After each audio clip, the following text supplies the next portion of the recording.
Sahana Vavatu Sahanau Bhunaktu Sahaviryam Karavavahai Tejasvinavadhitamastu ma vidvishavahai.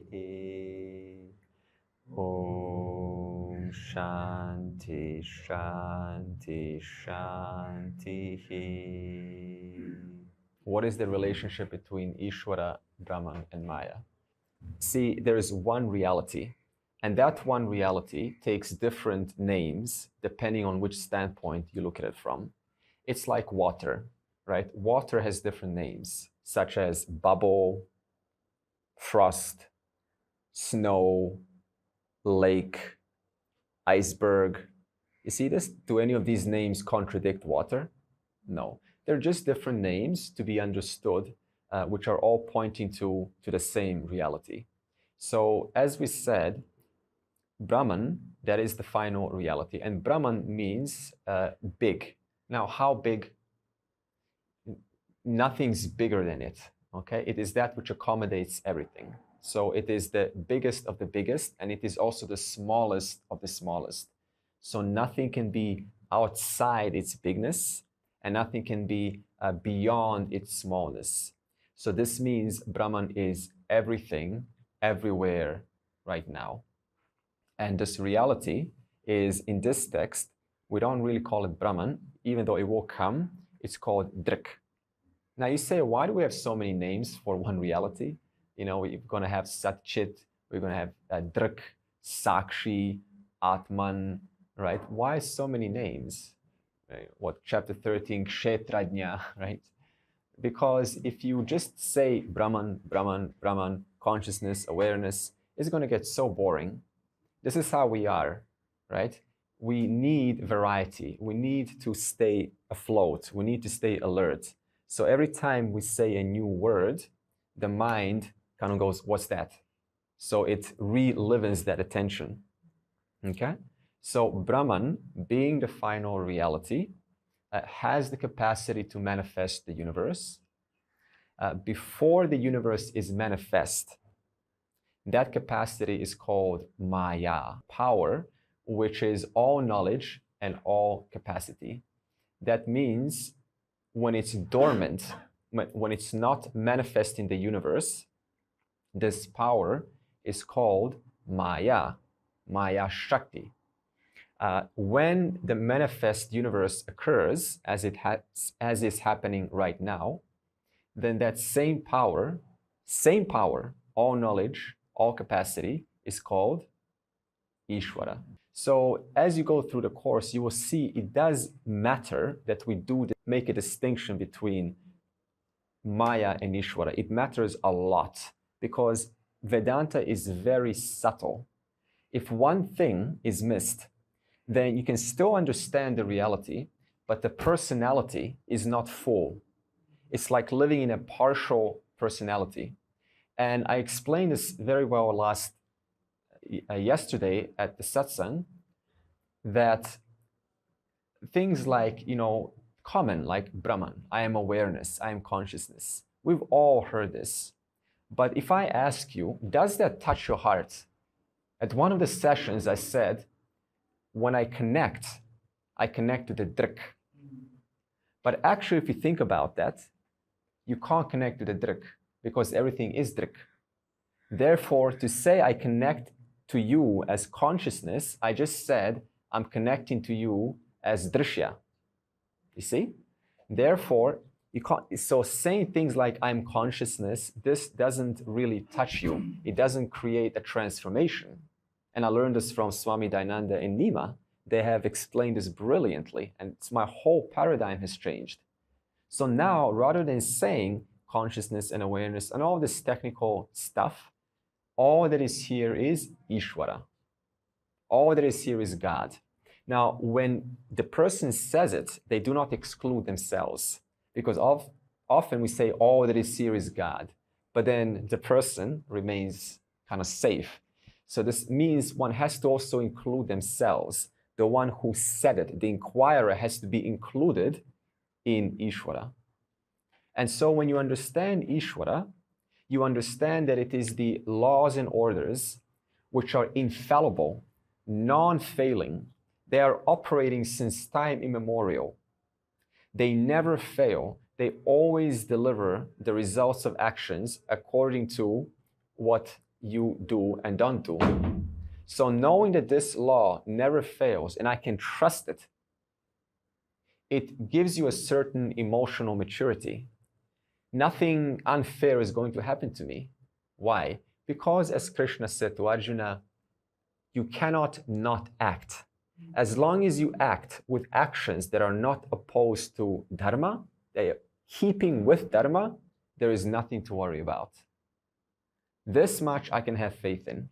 Having faith this much, all one needs to do really is to become aware, to bring this Isvara into one's life and abide by its laws. Doing so, one cannot fail in this journey. It is just becomes a pleasing journey of emotional maturity, of growth, of transformation, of perception starts to change. You start to have different connections, relationships with people, with the food that you eat, with yourself, with how patient you are, with death especially. It's okay, death. Death is just one process of life. Therefore, the relationship, that is where it all comes down to. We can speak all we want about this, Drig Drishya and so on, but how do you feel? How do you feel as a person in this world, right? When you're confronted by challenges, how do you feel right now? The whole course is about understanding and acknowledging what is right now, right here. Okay? So soon enough, we will be all at the airport, okay, a couple of days. And at the airport, we will see many people and, there will be busyness and so on. In that moment, can I bring this knowledge in? If I just bring I am consciousness, no change, probably no change. I don't know how it is for you. Certainly I know for me, no change. If I say all that is here is Isvara, right? All of these people, they're just manifestations of this intelligence, right? Intelligence which has no reality apart from existence and awareness. So when I say all that is here is Isvara, I'm including the forms. The forms are true. The person is true. My emotions are true. You are true. So I'm including what is true right now. Isvara cannot be without a conscious being. You cannot think of an intelligence that puts together particles together at every level. An intelligence that is putting things together, this whole world right now, putting your brain cells together.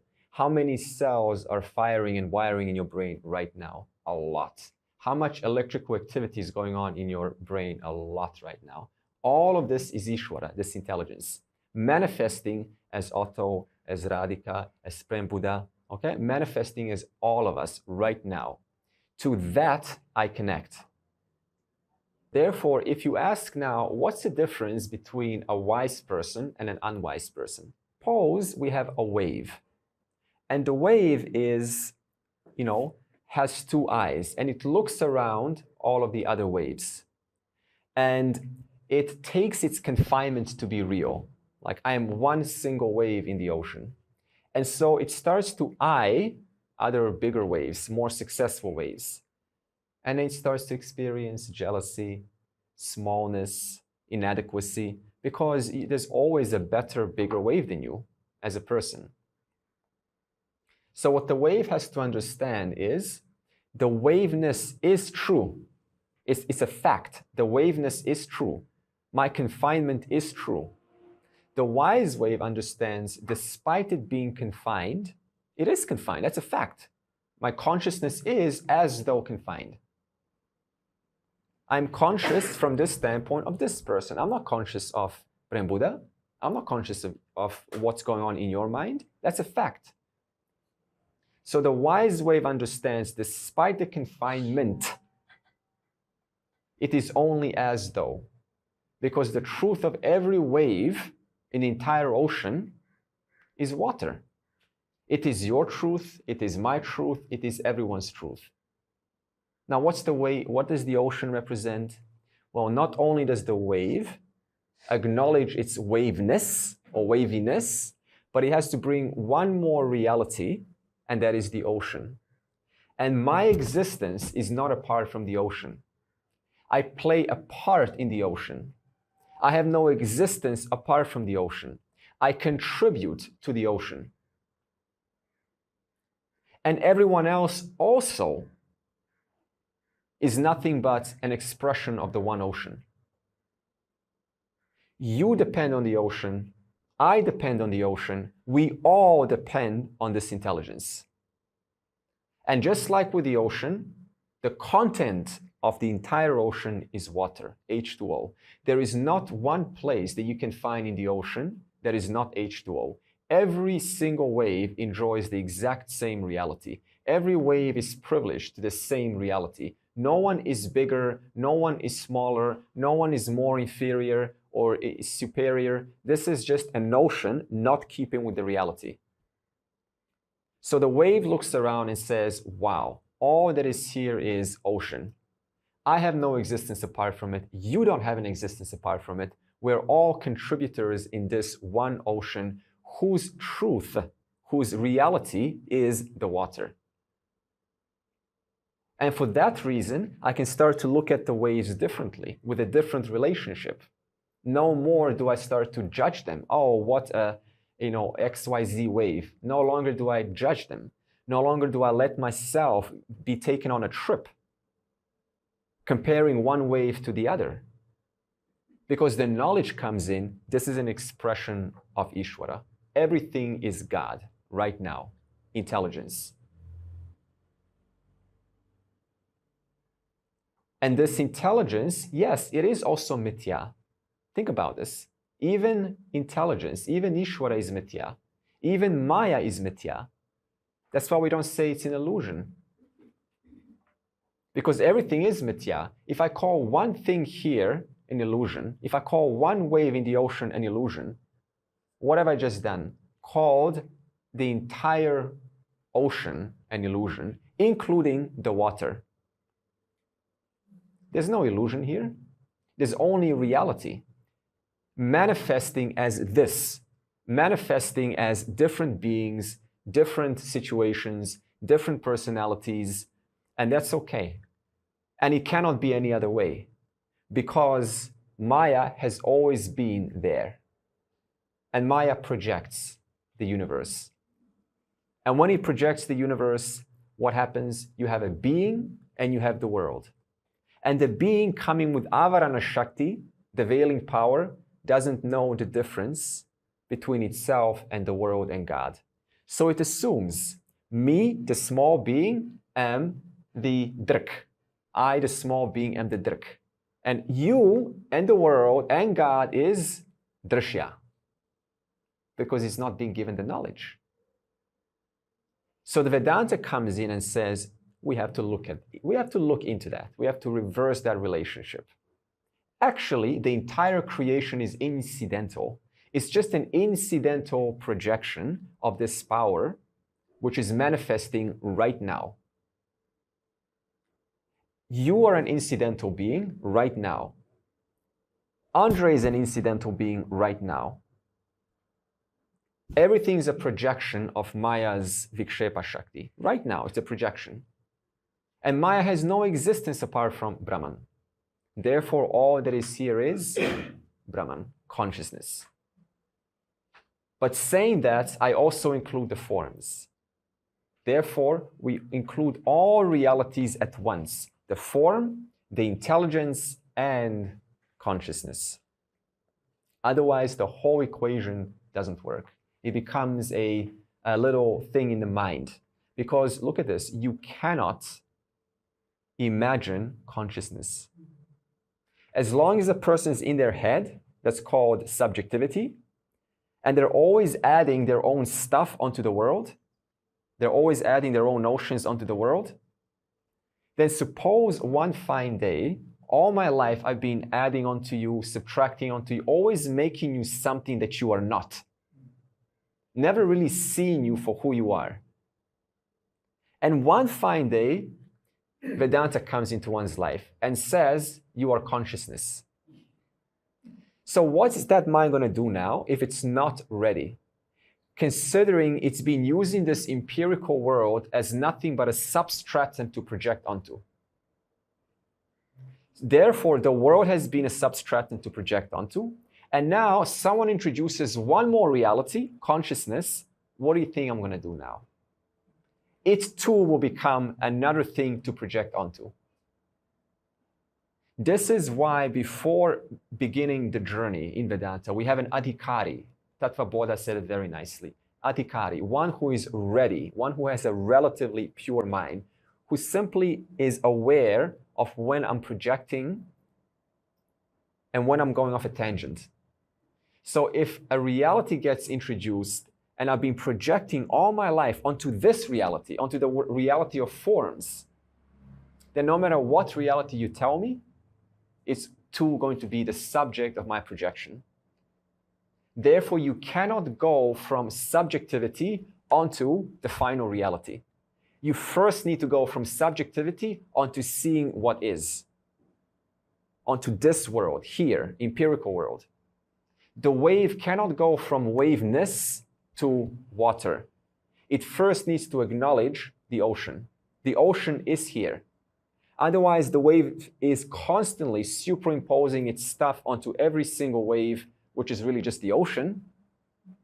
It's not going to work. Now think about, there's these schools, right? Pseudo-spirituality. Just you sit down in the class, instantly start talking about the highest reality. And you have a different personality. You have all of these personalities which, come from different backgrounds. And you don't know how qualified, how ready is the mind, how clean is the mind, how pure is the mind. And so the mind sits down and starts, wow, this is amazing. I'm beyond all of these forms. And it becomes a trip to escape. And it distances you, ironically, even farther away from the reality. Therefore, there's an order to how to pursue this journey. And it is not by going from subjectivity to the final reality, but from your own subjectivities, relatively cleaning them up. Because no one is going to be free completely from subjectivity. This is a fact. This is another thing that we have to say. Because often there is a belief that you need to get rid of all of your samskaras, your impressions of asanas. Right? You need to be totally pure. You need to be like a saint. And only then you can sort of understand this. So this is when we have our I inside the mind. So we try to make our mind attributeless, pure. You see this? But the mind is always going to have attributes. Therefore, nowhere in Vedanta does it say that you need to totally purify your mind, but relatively purify the mind. Okay? And in fact, one doesn't even need to say this, because if you are keeping with the laws, you understand how beneficial it is for you to be kind and to show your empathy, to show your love, to show your concern for others, because it makes you feel good about yourself. So it's not about, let me purify my mind so that I can understand this reality. But you've already figured out that living a relatively clean life benefits you in every way possible. And therefore, that mind becomes naturally attracted to this and gets it really quickly, without going on a trip. And so this intelligence that we speak of, it can be a relationship. You can have a relationship with it. How can I have a relationship with this intelligence if it's everywhere? Well, you still can. Because what happens is the mind goes on a trip. And so you put this mind in an airport, and it instantly gets influenced by 100 variables in the airport. You put this mind in a shopping center, and it also gets influenced by the shopping center. So therefore, we need something to relate. And this is why I like, we have gods and goddesses in this Vedic tradition, such as we have Brahma. Brahma is this intelligence, this all-pervading intelligence, when looked at from the standpoint of that which creates. It just creates. It's constantly, what is it creating? It's creating right now a new cell inside, a new white blood cell inside your body. It's not creating, you always go, oh, what's it creating? Let me see. Start with your body, right? All of the biology is great, biology, because you see the Isvara's workings right in your own body. I had a picture of a cell, right? A cell, which single cell, and then you see this under a microscope and it divides into four, right? So this is creation, it's Brahma. So Brahma has, if you've seen the Brahma deity, 4 heads, so it can be 4 Vedas, but also indicative of looking in all 4 directions. That means I've got the whole world covered. There's nothing that I don't create. I'm looking in all directions and creating. I'm looking up, down, left, right, sideways, in all directions. When Brahma creates, now what is Brahma? It is Isvara, just looked at from the standpoint of the creator. Just a name. We have names for everything. When it creates, then what happens is, by the time this created cell, or whatever, created something, changes, right? There's a seeming stability. If you had no seeming stability, if you didn't see like one person just in one place, if you saw all of these changes, like, cells changing the body, skin cells falling off, new ones being born, it will be so overwhelming. Everything would be so overwhelming, you couldn't keep track. It would be like a dream. You can't hold anything stable. And so we have another name for it. We have Vishnu. Vishnu is that intelligence which gives you seeming stability of what is created. Seeming stability. Because if there was no stability, you would not be able to function in this world. But things have to move on, don't they? Things have to evolve. And so we can't just have a creation, we have to remove the old. We're often afraid of death. It's the most fantastic thing because death is the truth of life. Your brain cell has died to give way to the new cell. Your memory has died to give you way to clean up your mind and remember something else. We often say, oh, I've got a bad memory. Well, imagine if you remembered everything in your life and Shiva didn't come in and just sweep it away. Imagine that. You're just trying to concentrate or meditate, close the eyes, and 10,000 thoughts start to come into the mind. So the fact that we forget, thank God, thank Shiva in this case. So Shiva is that intelligence, the aspect which when something is created and it's given a seeming stability, it has to go away only so that Brahma can come in and create something else. And it can be sustained for a while by Vishnu, and that can be destroyed by Shiva only for Brahma to follow up, right before. We're talking about the same intelligence. And then we have Durga. You see, everyone in life needs help. No one can do it by themselves. We all need persistence. We need that willpower to sit down, to do something for a while. Everyone needs that time to function and get something done. Nothing can be done with 10 or 20 minutes. You need an hour or 2 hours for some quality work. This is a fact. So then I can pray to Durga. Durga, give me that strength, that willpower, so that I can stay awake, so that I can concentrate for some time, so that changes can happen in my life. Give me that persistence that I need to understand the depth of this reality. I can pray to Durga. And Durga, of course, has her own form. And maybe you like Durga's form. So you say, well, this is who I want to pray to. And you look at all of the intricacies, it's just, I'm not an expert at symbolism, but if someone is, then you can have a session. I love symbolism because you look at one symbol and just so many small nuances start to come and influence your thinking. Lakshmi is how much wealth do you have in life? And not just money, because the first thing, money. It's not just money. It's friends. How much friends do you have and who are caring and supportive and loving. How many friends do you have in your life? Or even how much resources do I have in life? Resources for energy, for knowledge. But you know what? Sometimes we have Lakshmi in our life. We have the resources and but we're not resourceful. Therefore, we need the help of Saraswati.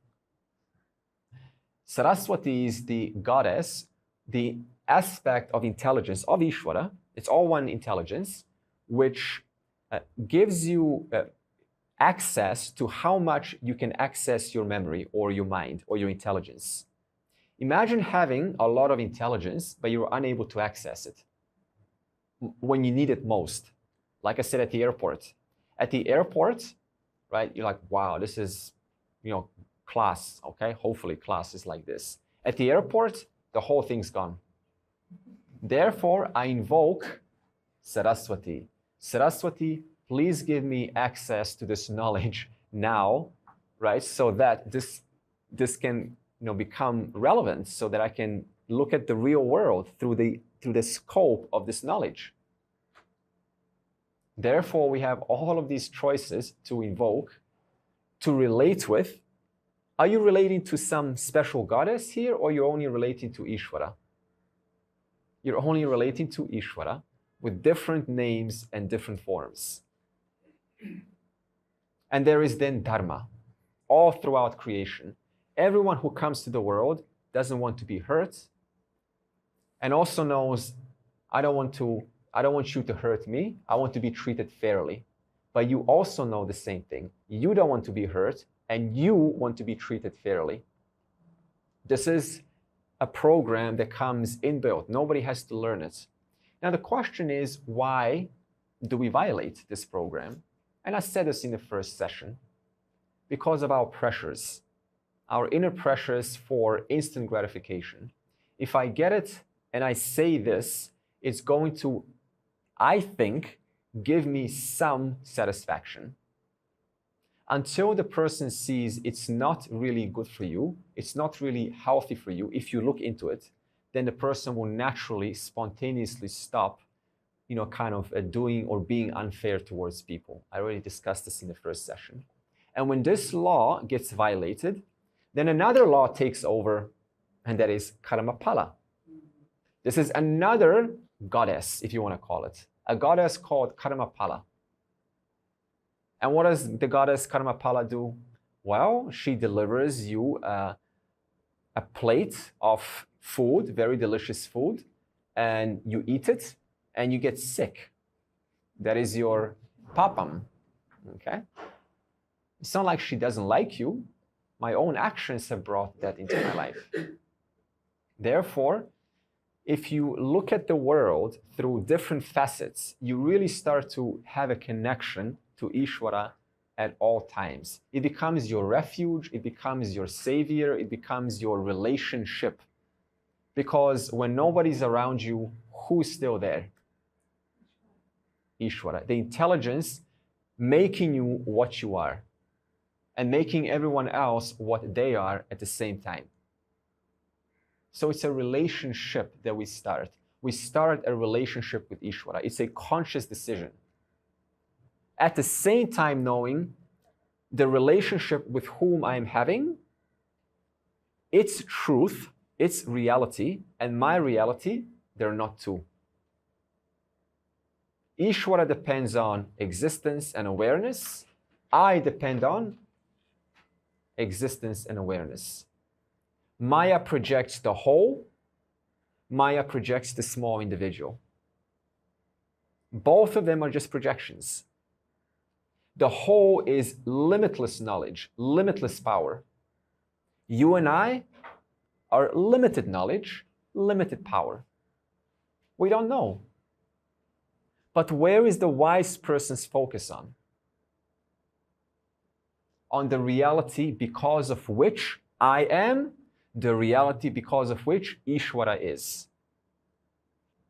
Without this knowledge, it's like getting inside a boat and you have not read the manual of how the currents work, or when the When's the high tide, low tide?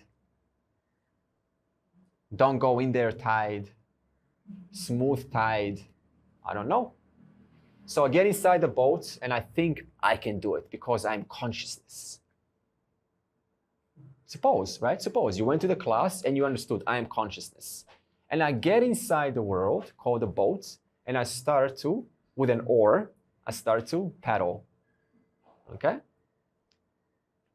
And the waves are rough and they start to topple me over and I fall out of the boat and I get back in. All the while, my only refuge is, I'm consciousness. It's not going to be a very smooth ride.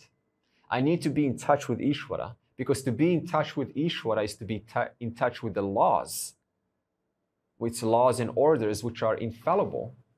And if I'm in touch with the laws and orders, then automatically the individual won't find themselves in the rough seas. Automatically will be a smoother ride. Isvara is all intelligence, and Isvara has made everything within this creation. And Isvara can only be Satyam. The truth of Isvara is Satyam. Then why are so many evil people in this world? Simple, because as we explained, see, everyone gets born with pressures, right? This program is inbuilt in all people. And because this creation is since beginningless time, there was never a time when the person started, right? There was never a time when, no person, now suddenly the person starts. The jiva always lived, the jiva always was, okay? And the jiva was always given a program of how to carry itself in this world. It was given a program of the right conduct. I don't want to hurt myself and I don't want you to hurt me. And therefore, there's an understanding. It's also the same from your standpoint. But then suppose a child gets born in a family whose dad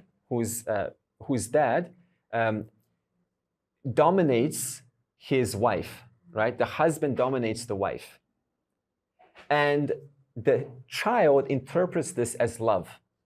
So love means dominating my spouse. So the child grows up and has a partner, and this unconscious impression starts to come out. And so I start to kind of, very slowly tell you what to do, when to come home, what not to eat, what to put inside the pot. And the wife gets extremely frustrated. You see? It's not like the boy, once upon a time, chose to be, have a distorted perception. By their exposure to someone else's distortions, they pick this up and they just carry this on innocently into the world. Yeah, but at the point of creation, everything is dynamic. There was never a point. Good. There was never a point when creation started.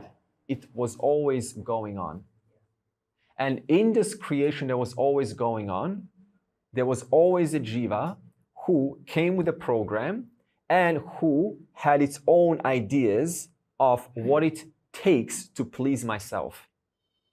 It never started once upon a time. There was always dharma, and there was always a jiva with its own ideas of what is right and what is wrong.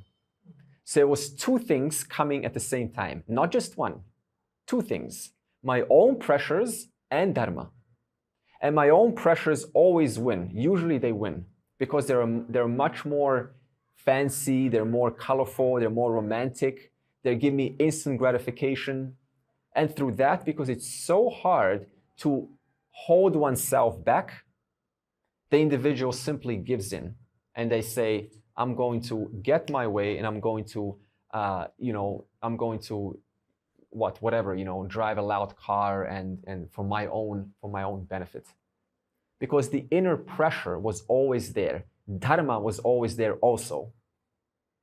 That's why people are able to do things that are unfair despite this dharma being all throughout creation. Because there was never a point where dharma was, but there was no jivas. And then suddenly jivas were born for the first time ever. That didn't happen. Wherever there was dharma, that's exactly where the jiva was also.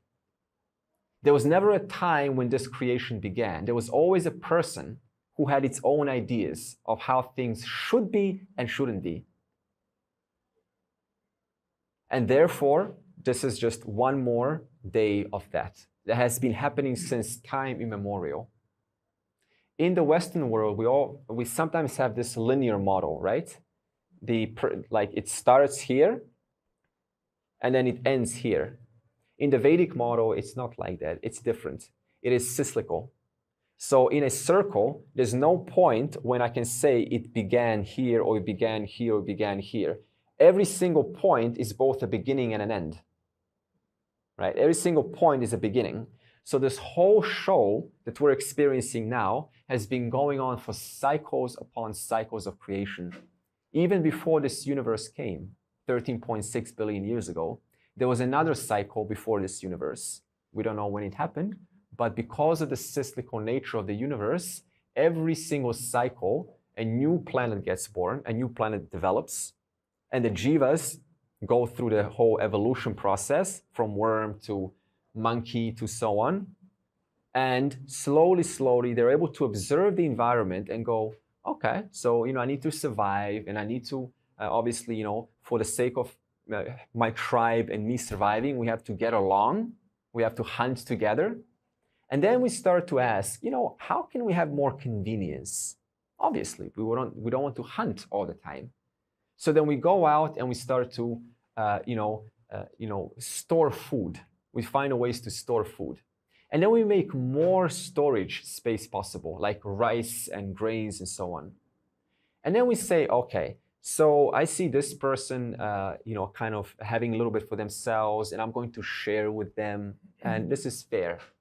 And then you say, well, I can have a little bit more for myself. Why not? I can have a little bit more for myself. No one's going to see me because you're given the free will. You're given a free will to choose. Oh, nobody saw me. Okay, I'm going to just take a little bit for myself there. Next time it becomes much easier to do that. I'm going to take even more, 1 kilogram of rice. Little by little by little, this develops an orientation for getting my way at the expense of other people. And the person dies with this orientation, and it carries on, and the next life there's a tendency to be attracted to similar things again.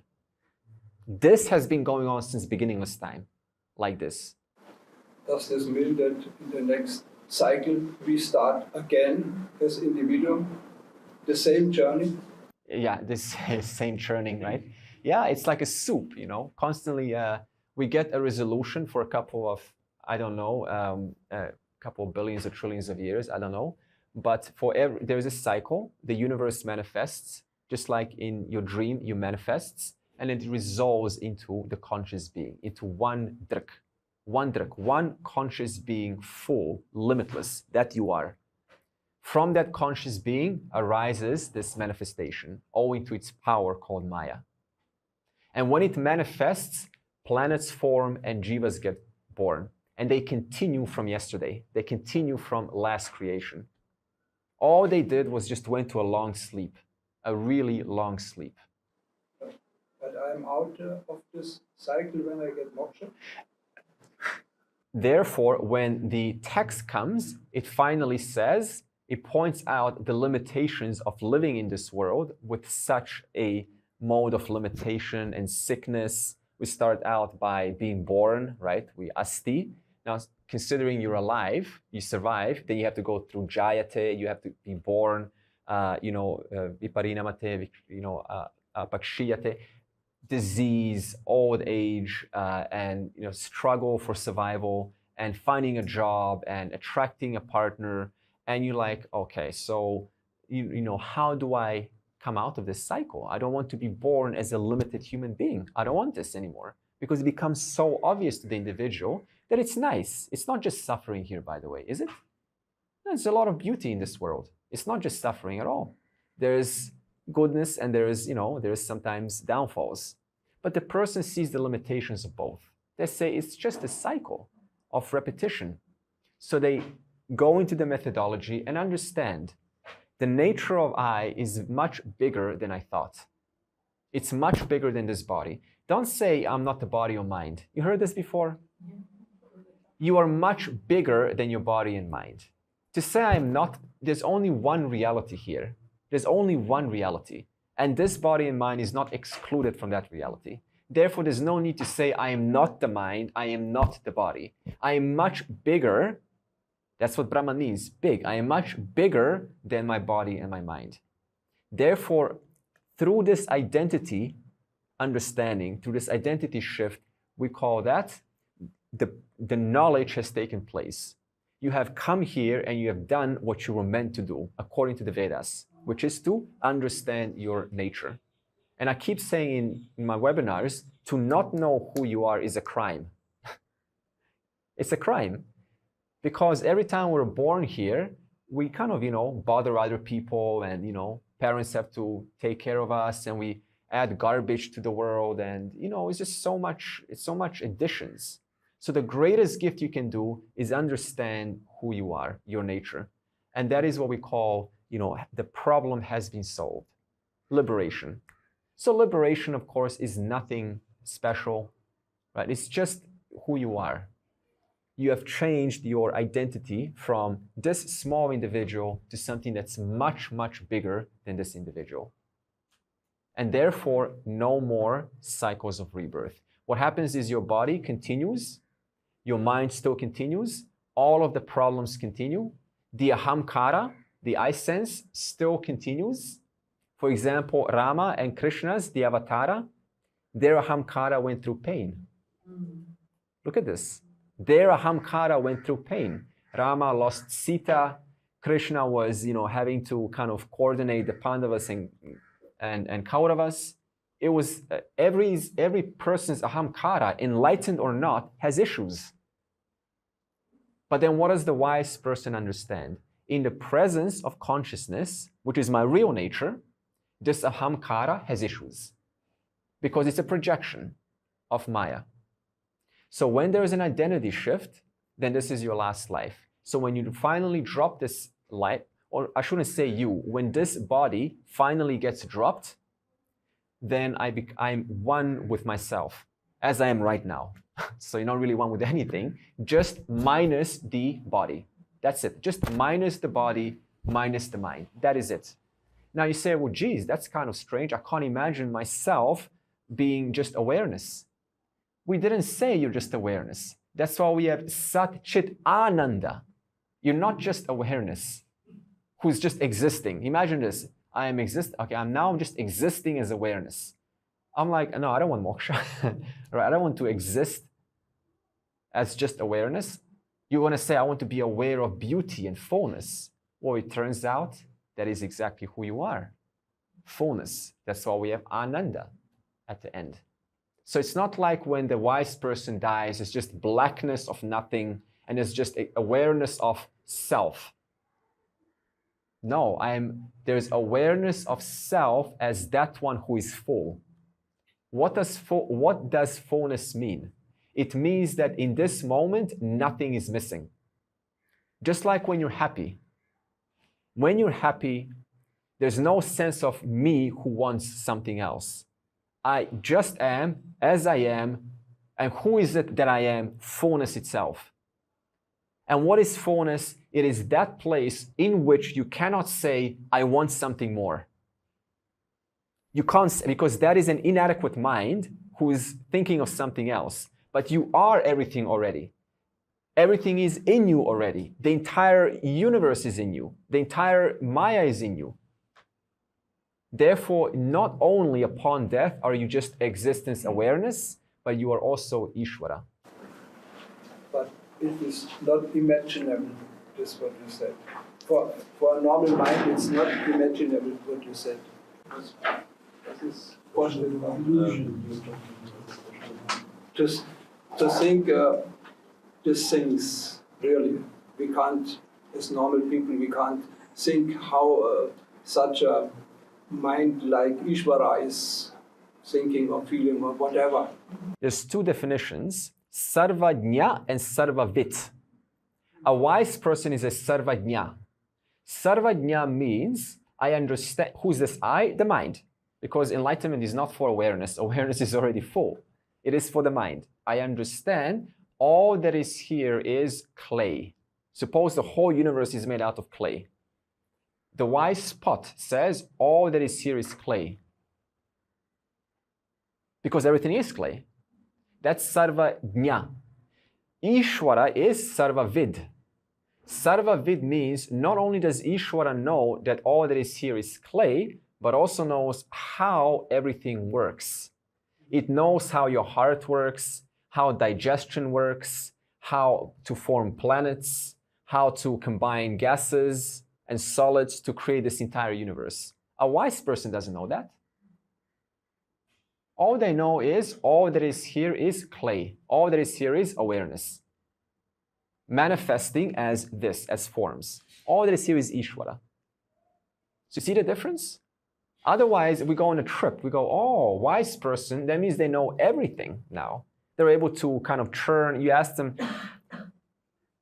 tell them, hey, go fly a plane. Suppose they say, oh, I'm a wise person, I know everything.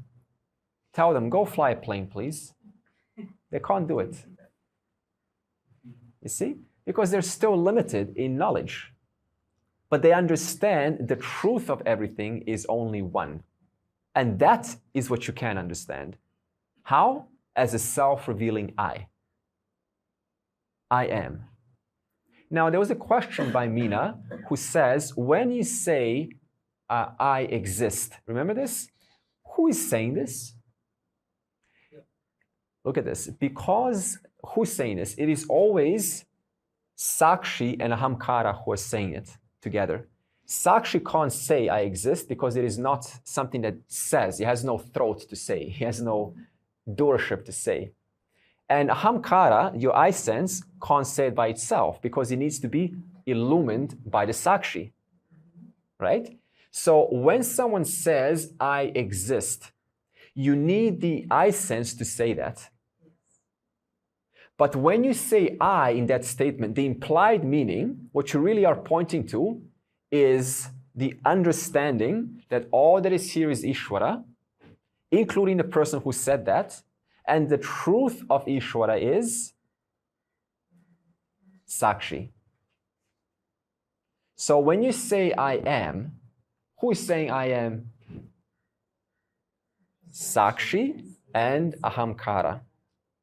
You can't say that you are without being aware at all. They're always together, and you cannot separate them. That's why we had the iron ball. You cannot separate the fire and the brightness from the iron ball. So when this iron ball says, I am brightness, I am that which illumines this ball, then who said it? The ball said it. But when it says I, what is it referring to? That which illumines the entire content, the entire conversation, the entire thought of having said I. Going back to that example, suppose a wave acknowledges its waveness, first of all, and then it brings in one more entity called ocean. And it understands, after having brought in one more entity, the ocean, which of course you need to be firstly told about the ocean. Otherwise, where is our focus going to be on? The forms, other waves.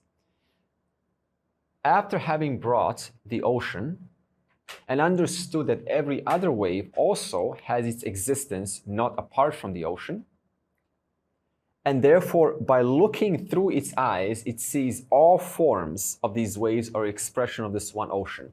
My question now is this positive thinking? To understand that every wave has its existence in the ocean. Realistic? Did you say realist? Realistic. Realistic.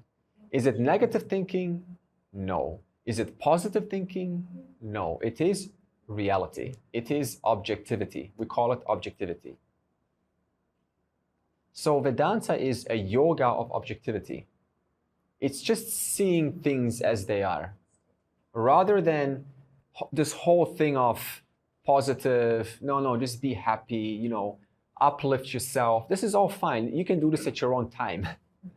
But end of the day, Vedanta is just keep seeing things why they are the way that they are and putting them in the right place.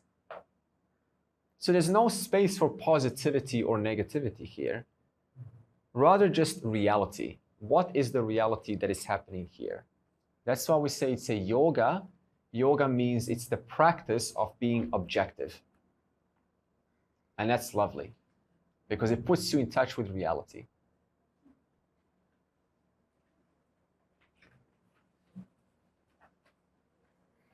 Okay. So I would like to revise what we have done so far before moving on to verse 14. Verse 1 to 5 has talked about the 3 types of seers. Talked about the sense organs, talked about the mind, and talked about the sakshi. But what I would really like to analyze is verse 6 to 12. 6 to 12, I kind of went in a little bit more in detail. And the question is, what is how did consciousness come? Right? How did consciousness come? It never came. It was always there. See this? This is called beginningless, anadi. Everything else comes in the presence of consciousness, but consciousness is the only thing that doesn't come. It always is. And since, because it's unborn, and since it always is, there was always a world. And because there was always a world, there was always a person. And because there was always a person, implied there was always ignorance. So is your first time here? Is your first time being in this creation? No.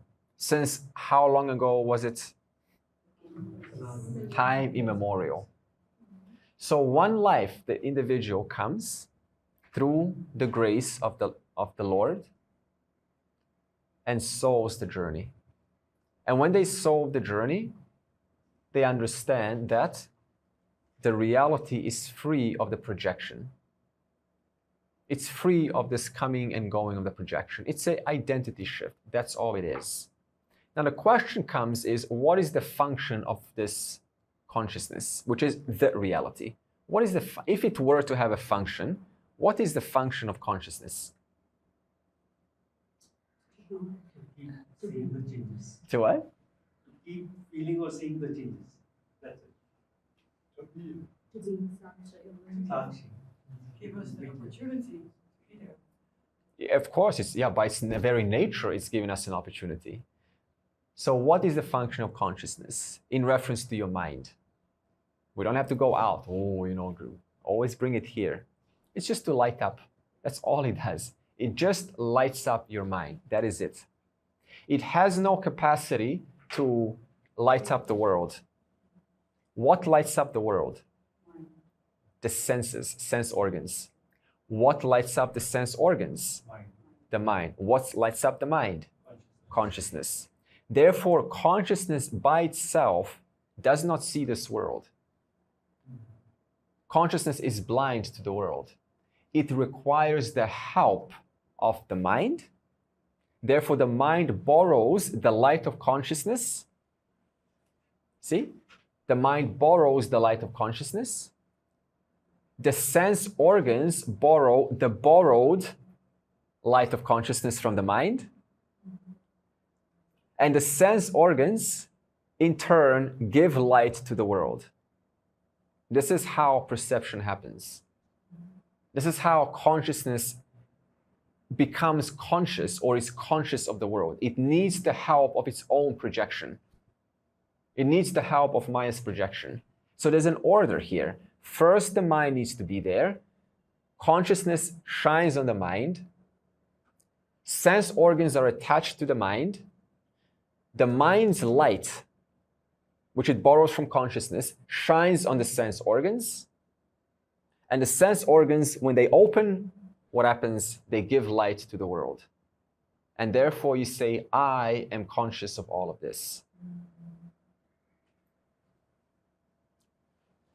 This is analysis into experience. Because we often say, oh, so what? Consciousness is like aware of all of this. Careful. Sense organs need to be open to recognize the world.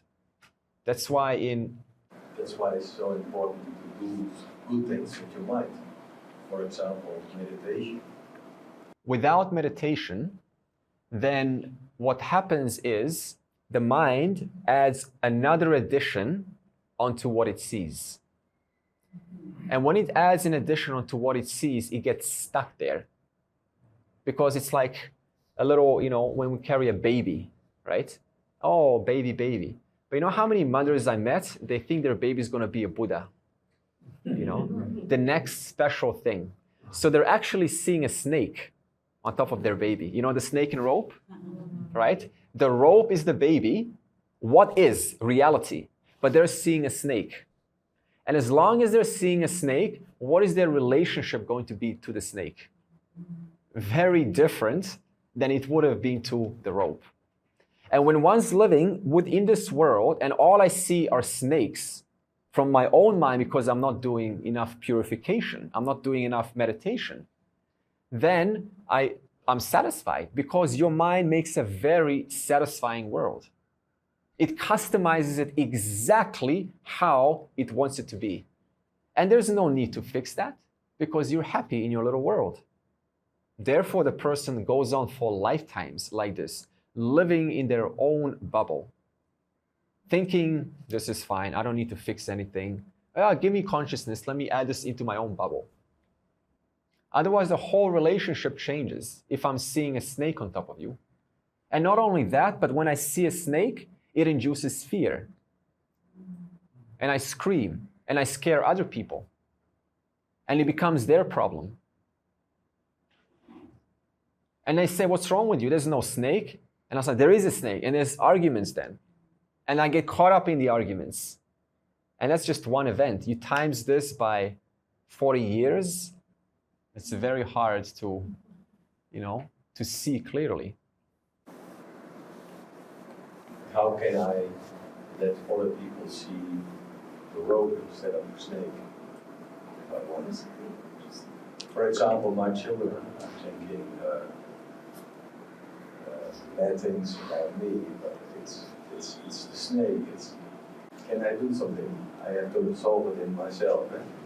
So the situation is, when someone's projecting onto you, and this is not true, right? Maybe they see something, but you're also smart enough to know this is not true. There's a projection there. How do you deal with this? How do you deal with this? I mean, we can start with ourselves, of course. We can say, hey, may I not take this personally? May I just do my little part? Because if there's one tendency that we like to do, is we want to fix the kids. We want to fix the world. And that usually is, just a journey of a hardship. It's a hard journey. So what do you think? Well, I say something. I had something similar situation, but really impossible to fix others. And I always focus on, what can I do for myself? How can I serve? How can my intention, is it right? So I was thinking, my intention is correct. Then that's only I can do. So I do my best for my serving others as I think it is the right thing to do. And then some of that, perhaps depending on that person, takes perhaps a little longer or shorter. Later on, they realize the truth of the intention is actually nice. Then some of, it kind of solve itself. That's how I noticed that. I don't really try to fix others anymore. Right. Don't do that. I would, to solve, obviously, if you're in that situation, you yourself are upset about it. So, be honest with yourself, be humble, try to get to the root cause of what is going on. Why is there the friction, rather than getting into an argumentative situation? Okay. Okay. But in order to do that, you've got to be honest to yourself to say what's causing this. Because yes, children, Yeah. there is an attachment there. Yeah, there is. It's Yeah. very, very difficult to break that attachment. There's a certain space that we need, right, when it comes to confrontation. There's a certain, it's how we carry ourselves in that moment. When someone's right here, right now, what do I stand for in this moment? Do I stand for just kind of, saying my part? Or do I stand for preserving harmony in this situation? And is what I'm about to say going to escalate the situation, or is it going to bring some resolution, at least a little bit, at least 5% more harmony between us? Is this going to shut down the conversation that I'm about to say, or is this going to open up a space of trust and at least a little bit more of communication that can take place after this? So the question is, do I want peace in the situation, or do I want to kind of, just create some tension and then kind of let time resolve it, but it gets just all kind of buried in there and the unconscious? This is how I manage these situations. What do I want in this situation? Peace or discord? And the answer is always peace. So it's not always about winning. It's not always about being, even if you are right and because you may be more mature, it's not always about that. But just doing a little part, as So Kyung says, just a little part that you can do that are keeping with this order of harmony, keeping with harmony. And if the other person does not stop, have I to hold him back? Yeah. So if the other person doesn't stop, then we have what's called setting firm boundaries. So this means the mode changes slightly. It says, look, I have done what I have done, right? I don't want this anymore. Okay, I'm not comfortable speaking or continuing this conversation right now. Setting that firm boundary, stating it, right, clearly, so there's no misunderstanding, and then getting that space for yourself. If we don't set boundaries, it starts to affect your own mind. So boundaries are crucial. It doesn't matter if I'm going to hurt the other, you're protecting yourself. And what is causing the pain? First of all, I acknowledge this is painful. The mind is made to experience pain. That's its function. You can't get rid of that. It doesn't get rid of for a wise person, an unwise person, it's exactly the same. A pain is a feedback mechanism. It says something needs to change. If something can't change, then as I said, putting boundaries. So if you feel the pain, this is a good thing. At least you are sensitive to what's going on. How to treat this pain, this is very individual. This is a very individual thing. Yeah. But where is this pain? It is in the body. There is a brain that releases certain chemicals that contribute to the pain. There is a mind that also, gives you this loop of feedback, which is letting you know that something is not keeping with the laws here. Whenever you feel pain, there is something that is not quite aligned with reality. Okay. This is the consciousness. But feels like if I want to, the border is too hard. You need to shut a complete border, make a border. So you can't shut off everything. Now you can shut up, but I can, what you tell now, I can see it myself, but that feels then pushing the problem away. Okay, so the statement is, it feels like I'm pushing the problem away. You are never pushing the problem away. Even whether you say something or don't say something, you're still communicating. Yeah. So this means can I change my approach slightly to address this situation in a different way? Can I find some different ways of approaching the situation? We need to ask ourselves this. Because if we keep on approaching with the same approach, then you're going to get the exact same result. So this means we need to look into how can I change my style of delivery, right? Can I say, okay, thank you. Can I say something like, I acknowledge your feelings. I acknowledge how you feel. What do you suggest? Right? You put them in power and you start a conversation like this. So just a slight twist of communication.